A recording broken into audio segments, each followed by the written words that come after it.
Sejam bem-vindas, bem-vindos.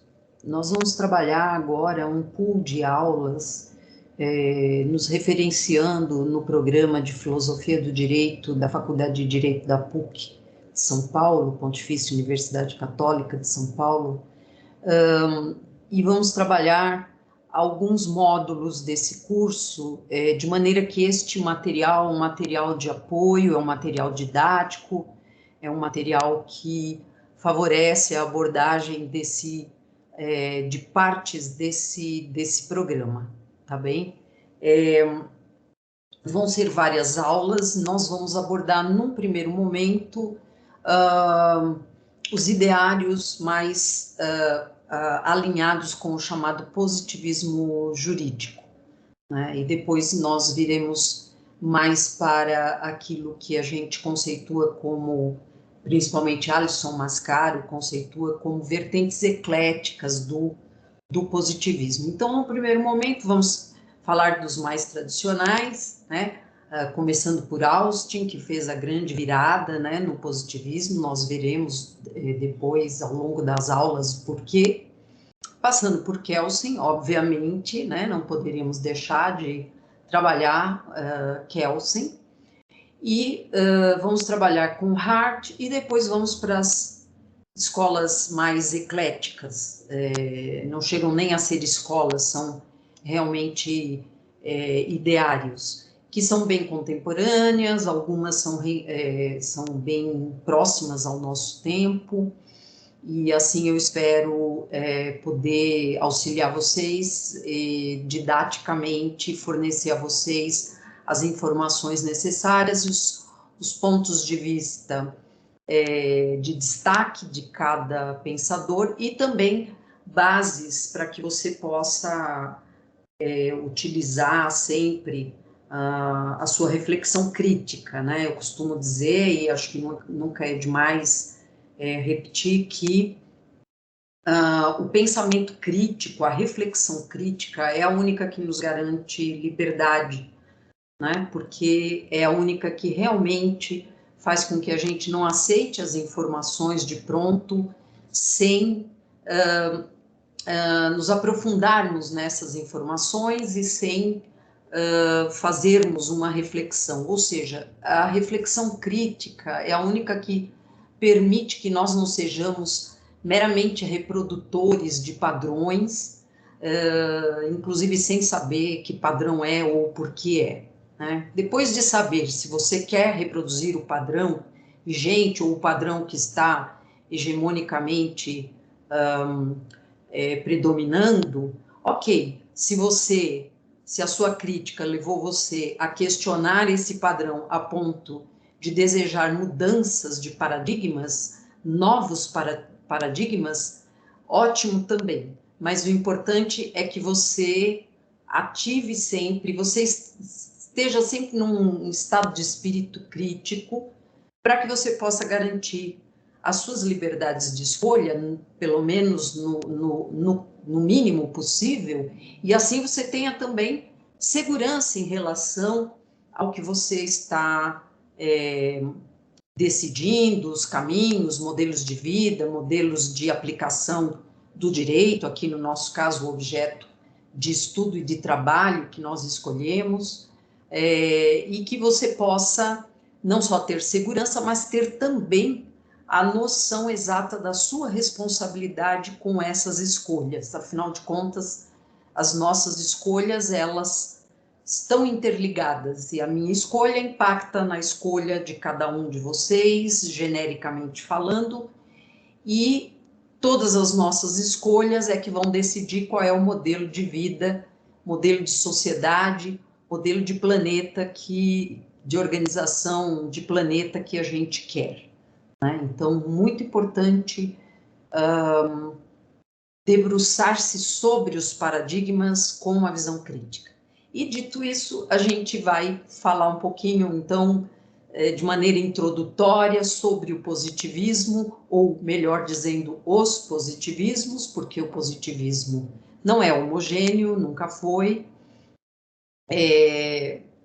E para isso a gente vai falar um pouquinho antes do justnaturalismo, né? A gente se pergunta, mas Por que será que a gente está há tanto tempo nessa contenda, né? Positivismo, justnaturalismo, ciência lógica, ciência natural, ou, no caso do direito, direito positivo, direito natural, né? Essa é uma contenda que é muito importante na nossa área, né? Às vezes a gente custa entender o porquê, mas quando a gente, e a filosofia do direito está aqui para isso, para nos ajudar a refletir sobre isso, encontrar e entender o porquê dessa, digamos assim, não chega a ser um conflito, às vezes é um conflito, mas eu não quero chamar de conflito, mas esse encontro de duas formas de ver diferenciadas, né? E que levam a conclusões diferentes, pelo menos as principais, e também nos levam, portanto, a escolhas diferentes, né? No que diz respeito ao direito, escolhas de compreensão sobre o direito, escolhas de aplicação sobre o direito. E também, o que é mais importante, escolhas sobre a qualidade da relação direito-realidade, né? Então, tudo isso é realmente muito importante. E o justnaturalismo, né, começando então pelo justnaturalismo, né, é uma corrente que muito nos leva a pensar em parâmetros que são parâmetros que estariam, digamos assim, além dos conflitos diários, seriam parâmetros de solução ou de resolução, de compreensão, de organização da vida em sociedade, alavancados em algo maior do que, por exemplo, os interesses pessoais e individuais, né? Então, o justnaturalismo, ele tende a nos ajudar no que diz respeito a pensar valores que são valores acima da experiência empírica, não porque eles estejam em outro plano necessariamente, não necessariamente eles são valores transcendentais, mas são valores que a gente considera universais e são valores que o justnaturalismo procura definir a partir da compreensão, no nosso caso, do direito, valorizada no sentido da justiça. Então, são valores ligados à questão da justiça, e não em contraponto ao positivismo, e não meramente ligados ao sistema jurídico, né? Ou ao direito já positivado, direito já inserido na sociedade como um balizador das relações sociais concretas, né? Então, há uma diferença de fundo que é realmente muito grande, né? E ela nos ajuda a entender melhor alguns outros aspectos que são importantíssimos, né? Para a gente poder entender também um pouco do positivismo, né? Do qual nós vamos falar com mais foco, né? Então, eu vou trazer para vocês aqui uma definição do Bobbio sobre o justnaturalista, sobre o justnaturalismo, que ele trabalha e trouxe na sua obra O Positivismo Jurídico, Lições de Filosofia do Direito, de 1999, né? Essas definições vocês encontram lá nas páginas 22 e 23, e elas vão abordar um pouco do movimento justnaturalista, né? Apenas para que a gente não fale do positivismo de forma descolada do justnaturalismo, porque eles andam par a par na história, né? Então, o que diz Norberto Bobbio, né? Me permitam ler aqui para vocês. Ele diz o seguinte, que o direito natural, ele corresponderia a uma exigência perene, eterna ou imutável de um direito justo, representada por um valor transcendental ou metafísico de justiça. E, em contraposição, ele define o direito positivo como sendo o fenômeno jurídico concreto apreendido através dos órgãos sensoriais, sendo deste modo o fenômeno jurídico empiricamente verificável, tal como ele se expressa através das fontes de direito, especialmente aquelas de origem estatal. E uma segunda tese que ele apresenta, né, nesse mesmo livro, é de que o jusnaturalismo seria a superioridade do direito natural em face do direito positivo. Nesse sentido, isso é ipsis literis, né, o que ele diz, o direito positivo deveria, conforme a doutrina jusnaturalista, adequar-se aos parâmetros imutáveis e eternos da justiça.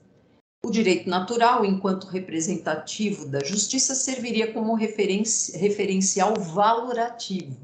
O direito positivo deve ser justo. Isso é o que diz o jusnaturalismo. E ele também apresenta um referencial ontológico. O direito positivo injusto deixa de apresentar juridicidade. Então, o direito positivo injusto não é direito, na visão jusnaturalista. Isso sob pena da ordem jurídica identificar-se com a força ou com o mero arbítrio. Então, se o direito positivo não for um direito justo, os jusnaturalistas entendem que nós estaríamos submetidos e subjugados, não é, pela força, né, e pelo arbítrio de uns sobre os outros ou de uns sobre outros, né? Nesse sentido, o direito vale caso seja justo e, dessa forma, seria legítimo, daí resultando numa subordinação da validade à legitimidade da ordem jurídica, né? Então, acho que tem diferenças aí muito importantes. O jusnaturalismo também não é homogêneo, né? Ao longo da história, nós temos desde o jusnaturalismo cosmológico, o jusnaturalismo teológico na Idade Medieval, o jusnaturalismo racionalista na Idade Moderna, o jusnaturalismo contemporâneo, né? Então, também cabe entender o jusnaturalismo sob esse viés, digamos assim, da heterogeneidade dele, da diversidade de paradigmas que vão sendo colocados. Todos com essa díade, embasados, né, digamos assim, nessa visão de que deve haver algo de valores da justiça que se coloque de forma superior ao direito positivado, ou seja, esses valores máximos regeriam o direito, digamos assim, seriam valores eternos, perenes, valores universais, etc. Né? Já o juspositivismo, então vamos entrar um pouco mais nessa corrente filosófica, né? Ela tem uma visão de que nós não podemos estudar o direito apenas enquanto um fenômeno alinhado com referenciais que sejam referenciais fora da empiricidade desse fenômeno. Então, os positivistas tendem a entender que um estudo do direito só é válido ou só é verdadeiro quando ele se debruça apenas sobre aquele objeto de estudo que é o próprio direito, mas é o direito como ele é, e não o direito como ele deve ser, né? Então, os jusnaturalistas falam muito do direito como ele deve ser. Já os positivistas analisam o direito como ele é, como ele está dado, ou seja, a partir da maximização, digamos assim, dos pensamentos positivistas, o direito passa a ser visto sob o aspecto do direito positivo, exclusivamente do direito positivo, aquele que é formalizado, que é posto, que é imposto pelo Estado ou pela autoridade, vamos dizer assim, porque nem sempre a autoridade foi um Estado na acepção moderna e contemporânea do termo, né? Acepções diferenciadas, porém, Estado da mesma forma. Né? Então, o juspositivismo tende a defender um método científico, né, de estudo do direito positivo, ou seja, do sistema de normas, da norma em si, apartando cientificamente, epistemologicamente, o direito das relações sociais de outras naturezas que o influenciam. Veja, os positivistas não desconhecem a face fenomênica do direito, quer dizer, todos reconhecem que o direito, de uma forma ou de outra, que o direito emerge das relações sociais. Mas eles entendem que para um estudo verdadeiro do direito é preciso nos debruçarmos única e exclusivamente sobre ele, sobre o direito, entendendo que o direito, ao fim e ao cabo, é norma. E, portanto, são visões que eu diria sistemáticas, né? Elas estão, quase todas elas, mesmo aquelas que vão introduzir conceitos mais valores não, referenciais mais sociais na compreensão do direito, mesmo esses juspositivismos, continuam atrelados a um objeto de estudo que é uma face do direito, ou seja, a face normativa, porque eles entendem que o direito, na sua essência, é norma. E sendo norma, é a norma que nós precisamos estudar para obtermos, digamos assim, compreensão verdadeira ou também, por outro lado, válida sobre o direito, né? Então, são posições mais formalistas, porque estão mais ligadas à forma do direito, né?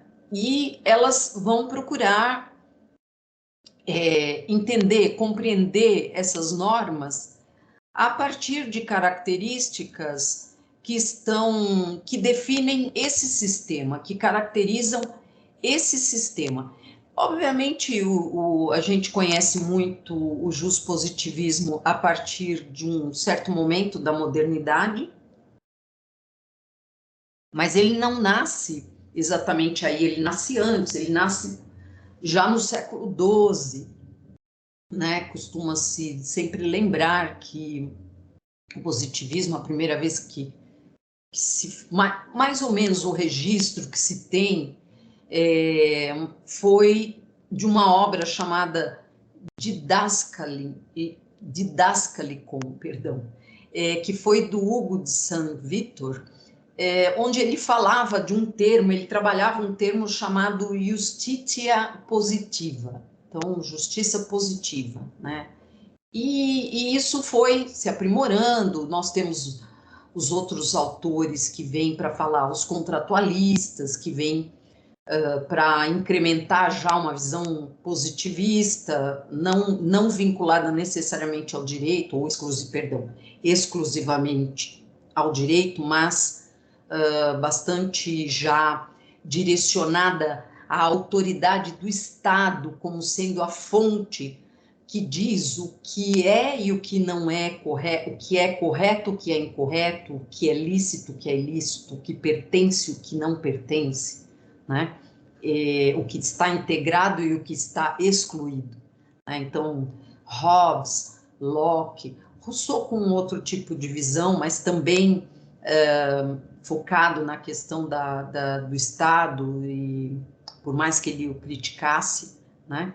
E a partir daí a gente vai tendo várias correntes do positivismo. Nós devemos a Austin, né, um advogado alemão e depois um jurista, um filósofo do direito alemão, a sedimentação mesmo do positivismo. Nós tivemos antes alguns pensadores, né, como Hume, como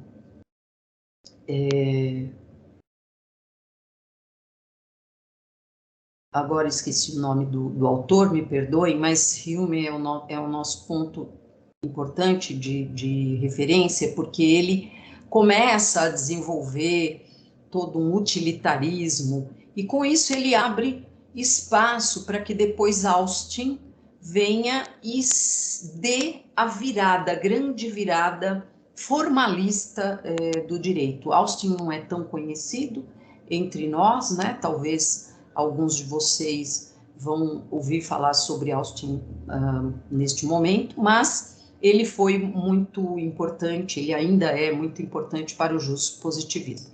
Muito bem, então, para a gente organizar essas ideias, né, que nós estamos trabalhando aqui, eu vou compartilhar com vocês um pequeno pool de slides aqui, para a gente organizar essas ideias, né? Depois nós vamos falar novamente sobre o positivismo ao final desse pool de aulas. Mas, neste momento, é importante nós nos situarmos em relação à definição, compreendermos bem o que é o justpositivismo, né? Então, a primeira questão, né, que a gente colocou foi que o positivismo não é heterogêneo. Portanto, nós vamos estar falando aqui dos positivismos, no plural mesmo, né? Vamos falar do justpositivismo analítico de Austin, vamos falar do formalismo lógico transcendental de Kelsen, vamos falar do positivismo já tendendo a um positivismo sociológico de Hart, e depois vamos entrar nas vertentes ecléticas, trazendo vários autores, dentre eles Dworkin, Alexis, Rawls, né? Então, essas são as nossas referências, digamos assim, de ideários, né? Só para ter um panorama, né? Quando a gente fala da metodologia do positivismo, a gente está falando de uma busca por uma ciência que não julgue, que não correlacione com o seu objeto de estudo nenhum valor.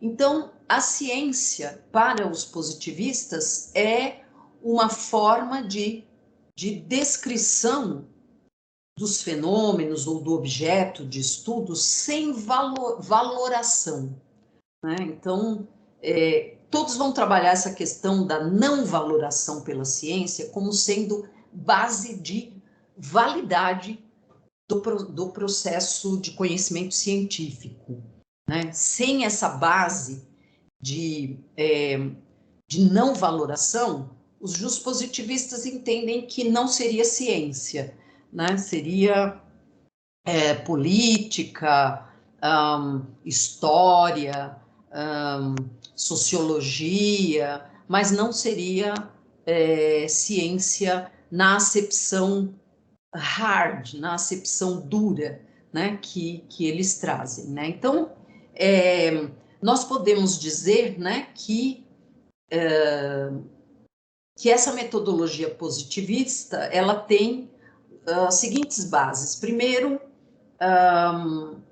a sociedade, eles entendem que a sociedade é regida por leis naturais, ou seja, são leis invariáveis, independentemente da vontade da ação humana. E na vida social reina uma certa harmonia natural. Então, eles não descartam isso dentro do fenômeno. Eles entendem que o fenômeno do direito faria parte dessa, dessa harmonia social, né? Então, eles entendem que a sociedade, segundo Alicerce, né, pode ser epistemologicamente assimilada pela natureza, né? O que se conceitua mais ou menos como um naturalismo positivista. E por isso, a sociedade pode ser estudada pelos mesmos métodos e processos empregados pela ciência da natureza. Então, assim, quando o positivismo ganha a sua força, né, há toda uma movimentação no contexto histórico em busca de referências exatas, né? Então, toda uma inspiração na física, na matemática. Então, vai se buscar também trazer para as ciências naturais essa base de metodologia mais exata. Isso quer dizer, mais focada no objeto, sem valorar, apenas descrevendo e, como eu diria, entrando a fundo em todas as partes desses fenômenos, mas sem emitir juízo de valor, né? E as ciências da sociedade, portanto, aquelas que se debruçam sobre as relações sociais, então, da mesma forma, assim como as da natureza, elas vão, nessa acepção, elas devem se limitar, vejam que no nosso slide está até colocado em vermelho, elas devem limitar-se à observação e à explicação causal dos fenômenos. Então, de forma objetiva, neutra, livre de julgamentos de valor ou de ideologias. Aqui está a grande base do referencial metodológico e ideológico também, que será trazido de diversas formas para o positivismo. Seja qual for a corrente positivista, na base sempre tem a ideia de poder produzir uma ciência jurídica de forma autônoma, e autônoma por quê? Porque ela tem um objeto próprio, o objeto dela não é um objeto das ciências sociais, não é um objeto da história, não é um objeto da economia, o objeto é do direito. Da ciência jurídica, que é o direito. E, ao mesmo tempo, o objetivo de produção de uma ciência lógica, entre aspas, exata, ou seja, que é objetiva, é lógica, é neutra, está livre de julgamentos de valor ou de ideologias. Seu foco é única e exclusivamente o objeto de estudo, né? Então, a gente já disse, eu vou procurar aqui uma definição só para incrementar um pouco a nossa... procurar uma definição que eu já separei para nós, né? Então, a gente diz que o juspositivismo ou o positivismo, né, eu prefiro positivismo, né? Porque por que eu prefiro positivismo, né? Embora não desmereça o termo juspositivismo, porque o positivismo, quando a gente usa esse termo, a gente já está entendendo que esse termo passa por diversas áreas do conhecimento e não apenas a do direito. Como eu acredito numa forma de reflexão filosófica e interdisciplinar, então, para mim, o positivismo é um termo mais adequado. Veja, sempre se trata de visões, como eu disse, sistemáticas. Deixa eu colocar aqui, de visões sistemáticas, né? Então, o que quer dizer isso? Vou trazer a definição de um dicionário mesmo, né? O que é o sistemático? É aquilo que pertence ou que é relativo a um sistema, que é sistêmico, ou seja, é um método ou uma forma de ordenar meticulosa, organizada e relativa à sistemática. Ou seja, o positivismo gira em torno do sistema. O positivismo jurídico gira em torno do sistema do direito enquanto sistema, ou seja, da organização normativa do direito. Embora não neguem que o direito seja mais do que isso.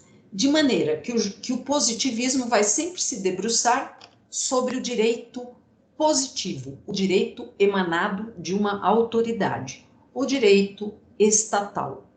E o operador do direito, a partir da emergência e da sedimentação do positivismo, passa realmente a ter o seu âmbito de atuação bem mais restrito, porque ele passa a ser não um conhecedor do direito, do fenômeno do direito, mas um conhecedor e um aplicador do sistema normativo. Percebem? Que é apenas uma das faces do fenômeno do direito, que é um fenômeno social. Né?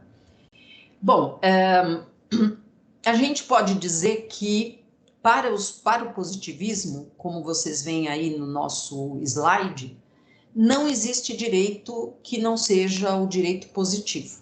Então, para eles acreditam que o direito nasce nas relações sociais, mas ele só é direito quando ele é formalizado pelo Estado, quando ele é imposto pela autoridade, quando ele é criado pela autoridade. A partir daí, ele é direito. Antes disso, não é direito. Eles não dizem o que é.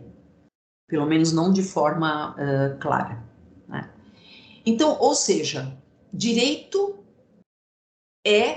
define-se como o direito criado, colocado, imposto por um poder que é um poder soberano a qualquer outro poder, que é o poder da autoridade estatal, né? E isso vai ser feito através de normas gerais e normas abstratas, como a gente sabe. O direito positivo, para os positivistas, é uma forma de superar o direito natural, ou o jusnaturalismo, porque eles entendiam que, como o jusnaturalismo busca parâmetros e bases relacionadas com a justiça, né, com o ideal de justiça, eles vão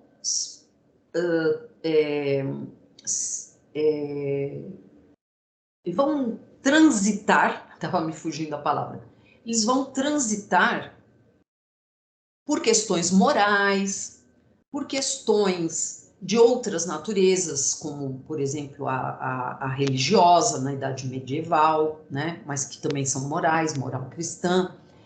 E esses meios morais para os positivistas, eles são incertos, eles não têm definições que possam ser colhidas como definições universais. E eles, então, através da ciência analítica e empírica, vão objetivar encontrar definições que sejam definições sobre o direito ou qualquer outra área, definições universais. Então, modelos universais racionais. Né? Então, eles são contra a metafísica, embora vários deles acabem por trazer questões transcendentais para tentar legitimar suas propostas. Mas, então, nesse sentido, o direito positivo supera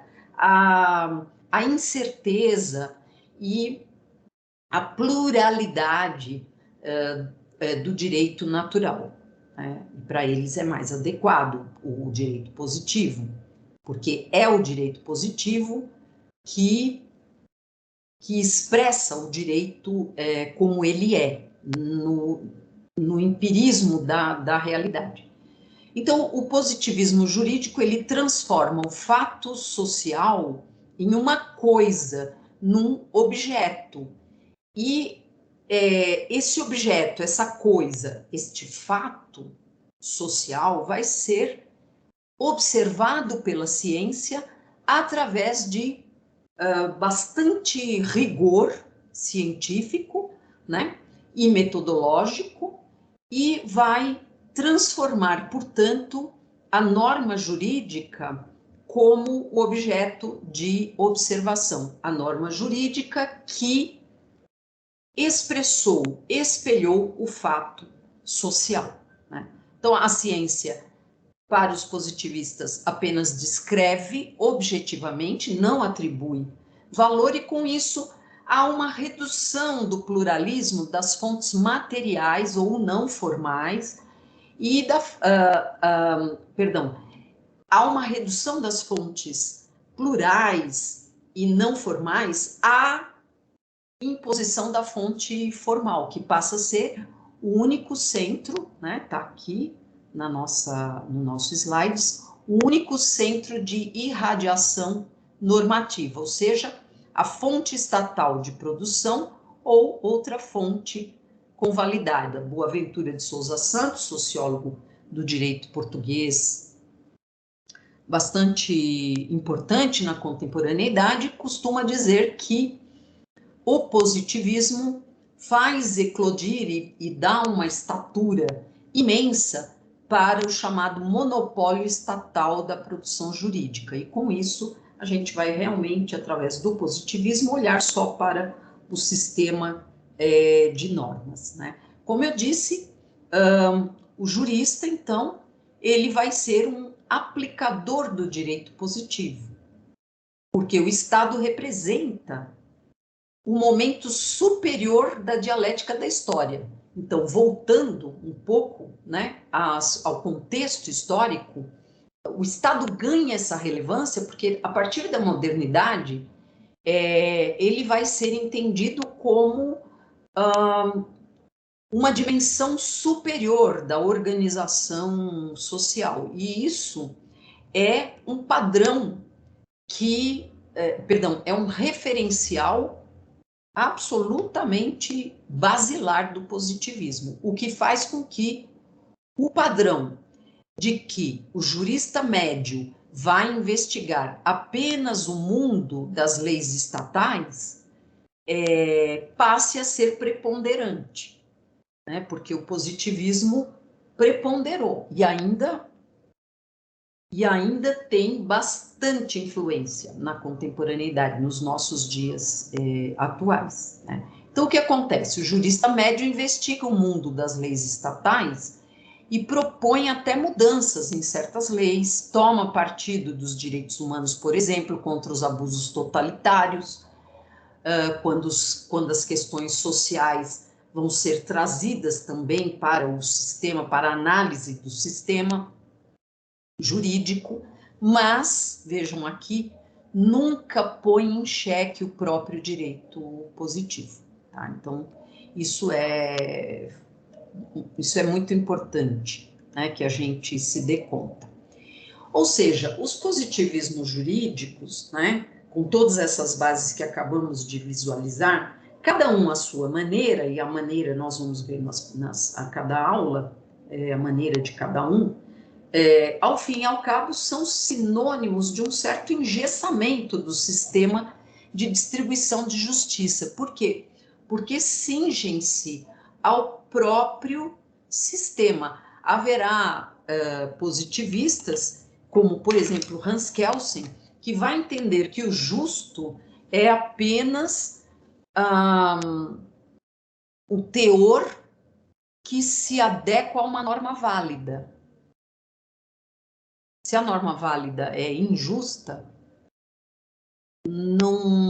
isso não tem importância. Então, a justiça seria o conteúdo de uma norma válida.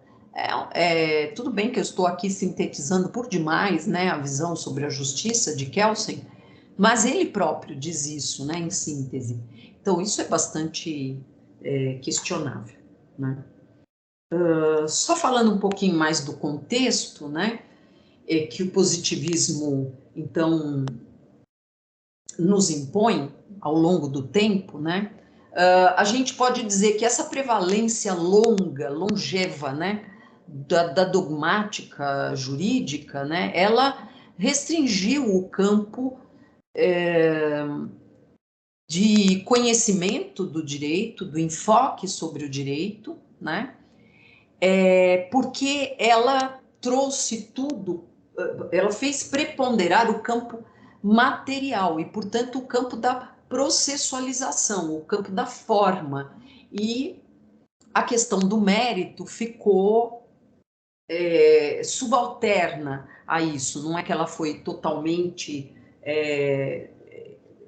isolada ou desmerecida, digamos assim, do ponto de vista de valores, mas do ponto de vista do conhecimento jurídico, sim, ela foi escanteada, né? Isso significou o quê? Significou que a gente passou a ter um único campo de aplicabilidade do direito reconhecido como válido, ou criador, projetor de juridicidade. Fora dele, que é o campo estatal, que é o campo do direito positivo, não haveria juridicidade para os positivistas. Isso se faz em cima de uma mistificação do direito dentro do Estado, como se o direito fosse realmente um fenômeno estatal, ponto. Isso é bem reducionista, Boaventura de Souza Santos, né, mais uma vez diz isso, né, e com isso se trabalha, ou melhor, se condensa no cenário da ciência jurídica e no cenário da aplicabilidade do direito, se condensa, como está aqui no nosso slide, um vasto processo de neutralização da consciência prática no direito. Então, isso é realmente muito significativo, né? Então, a delimitação do universo jurídico à norma juridicamente válida, por um lado, e da ciência simples, e da ciência, a simples descrição lógica desta norma, termina revestindo a teoria demarcante caráter ideológico. Destarte, apesar de um objeto delimitado e de um método específico, o positivismo é incapaz de explicar os jogos de força na base do ordenamento jurídico, quer dizer, ele não é suficiente para isso, certo? Deixa eu parar de compartilhar com vocês aqui, porque eu quero ainda trazer para vocês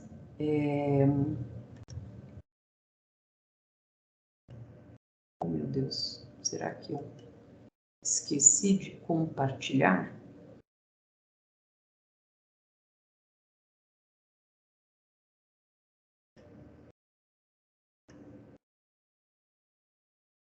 Bom, eu vejo isso depois. De qualquer forma, eu quero trazer para vocês aqui desse livro do Aine Morrison, deixa eu ver se eu consigo pegar direitinho. Isso, Filosofia do Direito, dos gregos ao pós-modernismo, dois trechos sobre o positivismo que vão nos ajudar a entender de uma forma definitiva e nunca mais deixarmos de saber o que é realmente o positivismo. Então, primeiro, me permitam aqui a leitura, né? O direito não precisa ser moral para ter a sua validade reconhecida. Então, esse é um ponto de partida, é um dogma, digamos assim, do positivismo. Essa questão é quase sempre mal compreendida, diz ele, né? Os estudiosos que defendem as abordagens positivistas reconhecem que, empiricamente, o direito é produto de processos sociais, políticos e morais, mas argumentam que a ideia ou o conceito de direito podem ser analisados independentemente da moralidade. O direito pode ser imoral ou moral, justo ou injusto, repressivo ou socialmente progressista, mas o estudo dele é um estudo que mantém essa ideia de estudos independentes da moralidade. Como afirma Joseph Haas, em 1979, abre aspas, nos termos mais gerais da tese positivista jurídica, o que o direito é e o que o direito não é, não configura uma questão de fato social. Isto é, a variedade de teses sociais defendidas pelos positivistas apresenta diferentes refinamentos e elaborações dessa fórmula sumária. E, por fim, aqui na página 258, também uma nota de rodapé que é muito esclarecedora, que diz o seguinte: uma afirmação crucial do positivismo jurídico é a separação analítica entre direito e moral. Mais especificamente, que, muito embora a ordem jurídica empírica de uma sociedade possa muito bem fundar-se sobre argumentos morais, não há uma ligação necessária ou conceitual entre o direito e moral. Em outras palavras, enquanto o direito natural ou as posições expressivas podem argumentar que o direito é, entre aspas, poder moralmente justificável ou, entre aspas, a expressão de preocupações verdadeiramente humanas, o positivismo jurídico argumenta que o direito pode ter qualquer tipo de conteúdo. Duas ideias centrais do positivismo são: podemos identificar o que é o direito existente sem emitir quaisquer juízos morais. O fato de uma regra ser ou não jurídica depende apenas de saber se ela tem em sua origem uma fonte, como uma lei escrita ou uma ação judicial. Se fundamentar-se em alguma fonte válida, será uma regra jurídica, quer seja boa, quer seja má, quer seja justa, quer seja injusta. Do mesmo modo, o simples fato de uma regra ser justa ou razoável não a converte em parte do direito se não estiver fundada em fonte do direito reconhecida, ou seja, do direito estatal. Então, só o Estado pode dizer o que é direito e o que não é direito. Segunda ideia central: as proposições de lei por meio das quais afirmamos a existência dos direitos e deveres legais não são, por sua própria natureza, juízos morais. Com isso eu concordo, de fato elas não são juízos morais, uma vez que elas foram formalizadas, mas o teor delas sempre vem de juízos morais, no meu modo de ver. Muito bem, então nós fizemos essa abordagem geral para nos posicionarmos em relação ao justnaturalismo, ao positivismo, porque é sobre essa contenda que nós vamos trabalhar. Mais adiante, né, não agora nesse pool de aulas, mas mais adiante tenho como pretensão trabalhar também as fontes críticas, né, da filosofia do direito crítica, que eu acho que sem isso não é possível entender, compreender e aplicar de forma livre, que eu digo com liberdade, né, de escolha, o direito de uma maneira a levar à justiça social, tá bem? Então agradeço, ficamos por aqui, nos vemos na próxima aula. Na próxima aula nós vamos falar sobre Austin. Um abraço a todos.